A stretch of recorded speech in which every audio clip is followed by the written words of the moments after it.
मामा ओ आज कौन खाइबा आज तो मंगलवार मोर उपवास पूरा साधारे कर देख अरुआ भातटे बढ़िया बाड़िया डालमाटे खाली नड़िया पड़ी तादे बाकी आलू आ छुई को तवा भजा होती सालेट आउे पापड़ है कि तो बर्तमान गोल खाइबा देखा केमती लगुच डालमाटा साधा तो मतलब बढ़िया रोषे कर आसे आपण मैंने जानी मतलब बढ़िया साधा रोषे कर आसे तो टी गोल खाइबा केमती लगुच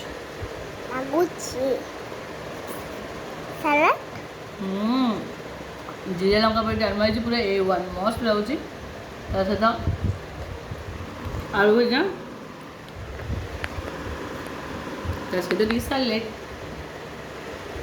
आ मो झीर फेवरेट पापड़